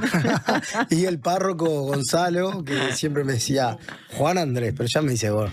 Todo el mundo te dice Gordo Verde. Estamos hablando de la Fundación Cirineos, que trabaja en varios territorios de nuestro país, generando condiciones de habitabilidad, digamos, ¿no? Es una de las grandes preocupaciones, la vivienda. Y conversábamos antes de la pausa, o dejábamos este interrogante antes de la pausa, que tiene que ver con la articulación de las comunidades religiosas y el Estado en los barrios, en asuntos sociales, ¿no? En acciones sociales, como por ejemplo el tema de las adicciones. Y hace muy poquito hubo una reunión de la Junta Nacional de Drogas con comunidades de fe para precisamente conversar sobre las acciones para el consumo problemático. Por ejemplo, desde el INR, Ana Juanche reconoció que las comunidades de fe son la presencia más potente de la sociedad civil en las cárceles. Lo son. Lo son. Lo creo, así lo creo. Y bueno, ¿cómo ves el diálogo actual entre la Iglesia y el Estado en el marco de esta señal que hubo de reuniones, de esta reunión, este encuentro, y por otro lado de declaraciones del presidente Orsi, donde habló específicamente de que de alguna manera nos habíamos pasado de mambo, ¿no? Algo así con respecto a la laicidad, que era una laicidad como muy drástica, ¿no? Sí. Bueno, al respecto, para responderte, te voy a responder de lo que sé, porque de lo que no sé prefiero no opinar. Bien. Entonces, esa declaración del presidente a mí me pareció muy buena. Me pareció muy acertada. Porque pienso lo mismo. De hecho, yo el día anterior había estado en una charla en el Movie Center con otros psicólogos y yo había dicho, dentro de ellos un psicólogo argentino que había venido y éramos 4 conferencistas, el que sabía menos era yo, ellos eran todos. Y dije, bueno, acá lo que pasa en Uruguay es que durante mucho tiempo se veía de flojito tener fe o ir al psicólogo. Entonces todo lo que tenía que ver con salud mental o con la espiritualidad ha sido muy ninguneado, más todavía la espiritualidad. Y yo entiendo que yo soy de los que piensan que el país debe ser laico, es decir, que estén separadas las autoridades eclesiales de la autoridad propia del gobierno. Ahora, una cosa es ser laico y otra cosa es ser laicista. Y yo creo que ahí también hemos fallado. ¿Por qué? Porque la laicidad, desde mi punto de vista bien entendida, es la que es capaz de convivir con todas las manifestaciones religiosas, de convivir, de respetar y de también, de alguna manera, permitir la libertad, que es la laicidad entendida desde la ley uruguaya, que otros la llevan a un extremo que yo no lo comparto. Por eso escuchar al presidente decir esas palabras, me sentí plenamente identificado, porque creo que es así. ¿Y en qué cosas lo ves? Porque vos decís, bueno, el tema de la libertad de culto se supone que está garantizado en nuestro país, sí, ¿no? La Constitución lo garantiza, pero ¿en qué acciones concretas o qué barreras de alguna manera impone esta laicidad a la resolución de los problemas sociales? Yo creo que cada vez menos. Creo que eso es muy bueno. Creo que cada vez menos, pero siguen habiendo. Te voy a decir 2 cosas. Una, ¿en qué veo lo primero, no? Se puede discrepar con lo que digo, hay gente que puede no estar de acuerdo, pero lo pienso así. Uruguay es uno de los países con mayor índice de suicidios, tasa de índice de suicidios, pero no en América, en el mundo. Sí. Tristemente, en este tema, estamos en el horno. Y yo creo, que, y acá subrayo, en parte, ha sido por el hecho de que hemos sido una sociedad que ha ninguneado esa realidad, tanto psíquica como espiritual. Porque acá yo hablo como cura, pero también te digo, al que cree en Buda, capaz que se le reían porque creía en Buda. Y al que cree, al que es evangelista, o al que es, viste, acá como que siempre estuvo, bueno, si sos ateo, perfecto, está bien, pero todo lo demás, o sos un flojo, sos un débil. Si vas al psicólogo, vas al loquero, algún problemita tendrás. Todo eso, para mí, no ha contribuido al reconocimiento de que el ser humano es una unidad corpórea, pero también espiritual. Somos seres espirituales. Nosotros tenemos autoconciencia del yo. Es decir, nosotros sabemos que somos hombres, que somos seres humanos. Podemos volver hacia nosotros. La vaca no sabe que es vaca y punto. Entonces, esa realidad que de alguna manera nos hace ser quienes somos, esa dimensión espiritual, ha sido muy relegada. Entonces, me parece espectacular que se ponga sobre la mesa. A la vez, no así en nuestra ley. A mí me encanta. Yo muchas veces me ha pasado, ahora que soy como un poco más conocido, no me ha pasado, pero alguna vez a varios curas le ha pasado que van a dar una bendición a un hospital y lo frenan. Le dicen, no, tú no podés pasar. Y eso, nosotros estamos protegidos por la ley. O sea, podemos pasar, claramente que podés pasar. Y la persona que interfiera, o sea, nosotros podemos pasar en la medida que no estorbemos el procedimiento de otro paciente. Pero el paciente tiene derecho a recibir los auxilios espirituales que él considere, tiene derecho a tener el pastor, el cura o la MAE que tiene derecho. Y eso muchas veces no lo conocemos. Y a mí como cura más de una vez me han frenado para ir a dar una bendición a alguien que se está muriendo. Y vos decís, Uruguay, porque en otros países a nadie se le ocurriría frenar una situación así. Más allá de esta cultura que está arraigada, digamos, como vos decís. Y que vamos creciendo, ojo, yo realmente creo que vamos avanzando como sociedad y que las generaciones más chicas traen algo que está de más, que son menos discriminativas, son más de entender más la diversidad y buscar la unidad en la diversidad, por más que el bullying sigue existiendo y todo lo demás, pero ya hay una conciencia totalmente diferente también en lo religioso, y eso lo quiero resaltar. Está. Porque, por ejemplo, hablas de la dimensión espiritual, que fue de lo que de alguna manera habló el presidente de la República, habló de la dimensión espiritual, ¿no? Pero también pienso, de alguna manera, cuando nosotros hablamos del desarrollo espiritual o de esta dimensión, no conectamos directamente con la institución Iglesia Católica. Podés no, ¿verdad? Ahora, ¿y qué crees vos, de repente, cuál crees que ha sido la contribución para este divorcio social entre la Iglesia Católica como institución y la espiritualidad que se puede desarrollar? ¿Hay alguna autocrítica en torno a un divorcio, a una separación? Sí que la hay. A ver, el Uruguay tiene 300 años, 200 años y pico de historia. Ponele que puede tener un poco más, pero la iglesia tiene 2000. Sí. Entonces,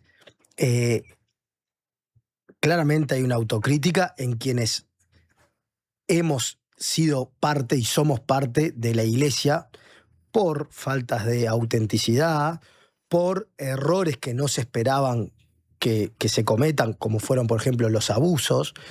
Y eso es porque somos una institución también formada por seres humanos. A mí a veces me molesta cuando los abusos se le achacan solamente a la iglesia, cuando es algo que corta transversalmente la sociedad en todos sus, si se quiere, rincones. Como cura me toca conocer y ser parte de situaciones de abuso que vos decís, pero ¿cómo un padre pudo haber hecho esto? ¿Cómo un tío pudo haber hecho esto? ¿Cómo un maestro?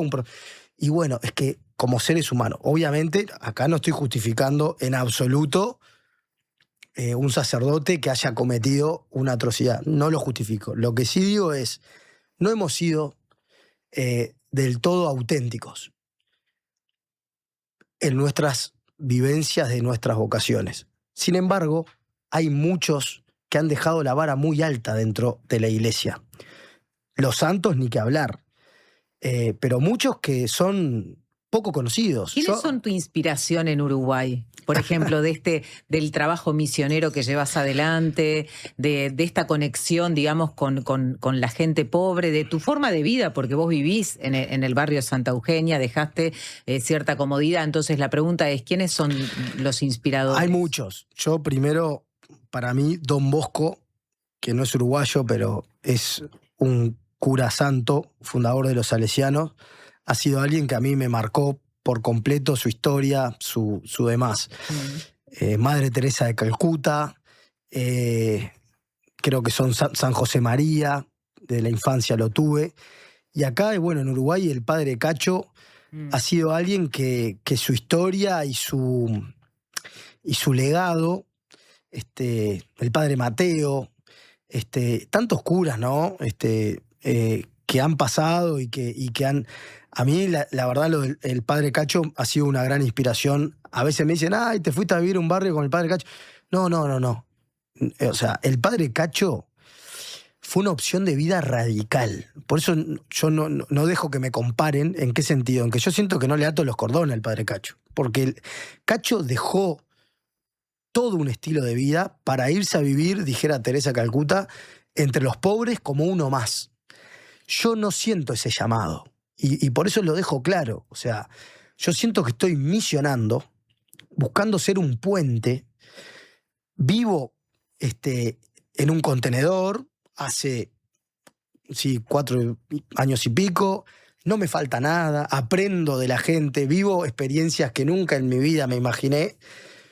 Pero no tengo problema en subirme a una avioneta para ir a cazar a un jugador de fútbol o a quien sea que encima nos colabora con el barrio. O sea, es como que... A Suárez lo casaste, ¿no? Sí, con ellos tuve la bendición nupcial, de los 10 años. Exacto. Pero sí, quiero decir, no me siento interpelado por el hecho de unir puentes. Y en ese sentido estoy seguro que Cacho, no sé si lo haría. Cacho, yo, por ejemplo, ando en una camioneta, lo digo Toyota, porque Toyota nos apoya. Y ellos nos mandan los vehículos para que nosotros nos movamos. Quizás Cacho, en su opción radical, no andaba en una camioneta. Y entonces te digo, para mí ha sido una fuente de inspiración realmente muy grande. Él con su estilo y yo sin perder el mío, pero sabiendo que trato de responder a Dios en este llamado que me hace muy feliz. Yo nunca me imaginé ser cura. Claro, vos eras un muchacho del Estela Maris, ¿no? ¿Del Christian Brothers o no? Yo fui al Monte Sexto. Fuiste al Monte Sexto. Mis rivales eran el Christian. Claro, pero fuiste un rugbyer. Sí, pero sí. Y me tocó vestir la celeste y me tocó muchas cosas lindas, pero lo que nunca me imaginé es ser cura. Y de hecho, porque la imagen de sacerdotes que yo tenía siempre eran como muy elevadas, como curas que vos decís, yo nunca podré ser así. O sea, estos locos están despegados, tipos espirituales, tipos cracks. Sí, pero también como no tenías como esta imagen de vivir en un encierro, como desconectado con lo social. Yo no me identificaba con algún o con otro tipo. Lo que tiene la iglesia es que dijera el Papa Juan Pablo II, es como una heladería, donde hay muchos sabores, donde hay muchos carismas. No a todo el mundo le gustan los mismos sabores. A algunos le gusta más el chocolate, a otros le gusta más la frutilla, el dulce de leche. Bueno, obviamente yo me sentí identificado con los de dulce de leche granizado. Con los de frutilla, no. ¿Cómo son los de dulce de leche granizado? Nos quedan pocos minutos y te quiero hacer otras preguntas, pero... No, pero yo siempre me gustó el cura misionero, el cura que... Y ojo, que cuando digo esto no le quito valor al cura más académico o al cura que está más para enseñar y para... Pero a mí siempre me gustó más esa frase del Papa Pablo VI que decía... el mundo de hoy cree más en los testigos que en los maestros. Y si creen los maestros es porque primero son testigos. En criollo como que decía, el mundo de hoy cree más en aquel que te habla desde la vida y desde la experiencia, aún sin saberlo todo. Bien. Una cosa, a la iglesia le faltan mujeres. O, mejor dicho, le faltan mujeres en lugares de decisión, porque hay muchas mujeres voluntarias, catequistas, que trabajan de forma comunitaria el cristianismo. Hay algunos cambios que se han dado. El Papa Francisco empezó cambios importantes en roles de mujeres en el Vaticano relevantes. Ahora el Papa León XIV designó a Tiziana Merletti. ¿Ayer fue esto? Ayer. Ex superiora general de las Hermanas Franciscanas en la Secretaría de Dicasterio. Bueno, algo muy importante. Pero, como dice el grupo Católicas por el Derecho a Decidir, que es un grupo argentino, de donde saqué esta información, la ansiada ciudadanía plena para las mujeres sigue siendo un horizonte lejano, pero algunos pasos se han dado. ¿Qué pasa que le cuesta tanto a la Iglesia, desde tu perspectiva, tu experiencia de vida en esta área, incorporar a las mujeres? Es una institución muy rígida, obviamente, pero ¿qué pasa? Digo, ¿esto nos genera también una desconexión entre el mundo social y la iglesia? Yo creo que en la iglesia, tú bien lo dijiste, al principio dijiste faltan mujeres, yo te digo, gracias a Dios no faltan. No porque faltan, son las que faltan en los lugares de decisión. Ahí va. Sí, yo creo que de a poco se va caminando a eso. Y yo acá quiero hacer un matiz.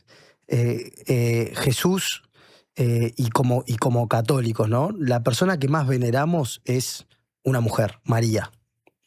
Jesús creemos que es Dios hecho hombre, o sea, pero la persona humana que más veneramos es una mujer, María. Además, Jesús siempre dio como mensajes muy claros hacia la mujer. Por ejemplo, cuando resucitó a la primera persona que se le apareció, no fue a Pedro o a los apóstoles, se le apareció a una mujer. Eso es fuertísimo. Es un mensaje.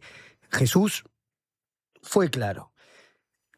Pasaron 2000 años y creo que también somos hijos de la cultura, ¿tá? Y es como un poco injusto ser anacrónicos en las lecturas. Mirando hacia atrás. Creo que hoy se está trabajando mucho hacia adelante, pero creo que tenemos que seguir creciendo, ni que hablar. Ayer el Papa, justo no fue esa la noticia, fue otra, ayer el Papa nombró encargada de toda la prensa a una mujer laica, o sea, ni siquiera religiosa, y fue como otra bomba, si se quiere, de este estilo, dentro de la iglesia. Y yo lo considero que es una bomba positiva, porque hay muchas mujeres muy preparadas y con un gran discernimiento, y bueno, y hay que saber escuchar. Pero a la vez digo esto, considero que una cosa es que haya mujeres en lo que es el gobierno de la iglesia, y otra cosa es pensar en mujeres que sean sacerdotes. ¿No te parece? No me parece. Pero no me parece. Pero sacramentalmente hablando, no me parece. ¿Por qué? Porque no podemos imaginar una mujer dando misa, casando. Se puede imaginar en otra. ¿Pero no la imaginás? ¿Sabes por qué no la imagino? Porque Jesús lo quiso de esa manera. O sea, en lo que tiene que ver con nuestra fe. Jesús pudo haber dicho, Magdalena, vení, te elijo como sacerdota, y no lo hizo. Pero ¿y por qué los otros cristianos interpretan de otra manera, no? Porque, bueno, otras iglesias tienen a mujeres frente a estos sacramentos. Yo intento en ese sentido seguir a Jesús, ¿no? Y lo que él dijo, que ahí, por un lado te digo, tenemos que crecer en lo que Jesús hizo, lo cual no significa, por ejemplo, hay roles de autoridad, embajadores de la Santa Sede en el mundo. Yo siempre me pregunto, obviamente no es lo que más les gusta que lo diga, pero ¿por qué no pueden llegar a ser mujeres? O sea, y ahí voy, autoridad, sí. Pero el sacerdote, hablando en criollo o no, en la misa actúa, se llama in persona Christi. ¿Qué significa eso? Que hace las veces de Jesús. Y en un momento dice, esto es mi cuerpo, esta es mi sangre, haciendo las veces de Jesús. Y Jesús, cuando eligió, dijo, yo quiero que quien haga las veces de mí sea mis discípulos, no mis discípulas. Ahora, lo cual no quita que las discípulas no tengan otro rol central e importante en la iglesia, que creo que gracias a Dios cada vez más lo tienen, y creo que tenemos que seguir trabajando en eso. Pero es difícil de decir, es como que me preguntaras, a mí me suena de esta manera, es como que me preguntaras por qué los hombres no pueden ser mamás.